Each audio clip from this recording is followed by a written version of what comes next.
Hi, welcome to our week 2 goals and experiences. We're mostly going over Agni and the pulse and what that feels like, and the three parts of the pulse that relate to Agni mostly. So we're asked to share the gunas, the qualities, and our experience of our pulse. Well, mine, I get a good reading out of all three doshas. My vata is the governing one mostly for me, but I do have some pitta qualities. But I can feel the cold, the moving. Usually it's very clear. Um, the rough dryness in that part of my pulse. I figured out how to figure what sweetness is last semester. I was so excited because I didn't know if I was feeling it or not, but I felt that. My pitta is also very clear. It's liquid. It's mostly warm. I don't have too much hot unless I eat something hot or I've been out in hot weather, stuff like that. Um, but I guess in a way it's kind of moving also. Um, it can have a quickness to it at the same time too. My kapha, I can feel the stickiness in there, that like the heavy, slow moving, but there can also be a covering first thing in the morning when I haven't eliminated everything from the night's sleep, like the toxins still have to get out.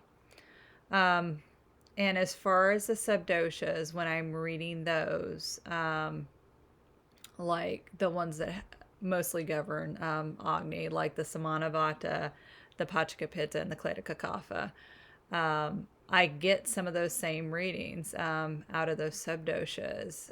I can occasionally feel oily, but because the season is changing, I only feel oily during the summer months. My pitta kind of takes over, and I have to kind of have a pitta diet.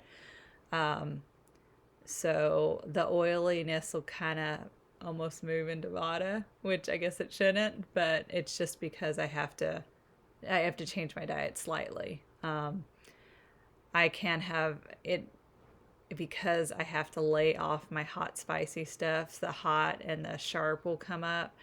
Um, I still have the moving going on. And there will be less of that coldness sometimes during this time of season, also. So we're supposed to describe the relation or the experience in our pulse with the doshas and Agni. I guess I've kind of already explained that. I know with my different doshas, depending on the season, depending on what I'm experiencing, and the pulse can it be what's going on around me, like with the climate change or with what I'm eating. So I have to be aware of that because that'll show up in my pulse and it'll definitely tell me in the Agni whether it's feeling irregular or I'm not eating right. Um, it's too hot outside. Ate something spicy, something like that. So it shows up in my pulse at least when I've done a few no nos. Um, and explain the significance of the role of Agni and Ajurn. Um, with Agni, if you take in pure, wholesome foods, Um, it runs through the digestion, all the dhatus one by one, so everything gets nourished, and you get ojas. And I have felt that clarity where there's less ama and there's more ojas. I've felt that clarity. It just everything's flowing gently. With adjourn, depending on if you're not having that good experience while you're cooking the food, you're sitting down eating the food in a calm, peaceful environment, and the food is improperly cooked. It's not nourishing. It's not wholesome at all. Um, the body's going to start telling you that through adjourn is indigestion, which is going to create ama. So you'll start feeling more of that covering in your pulse. Things will feel a little wonky with your pulse. So it's better for us to take wholesome foods in that are pure, so we can get that ojas feeling, that happy feeling, and eventually have soma. So everything, the ojas and the soma, that consciousness, coincide together, and you have that blissful, nice experience, and everything's like butterflies and rainbows and cupcakes. Well, good cupcakes. Um, as far as Samanavata, Pachkapitta, and Kleta and how they govern that digestion. Of course, with Vata, it governs transportation.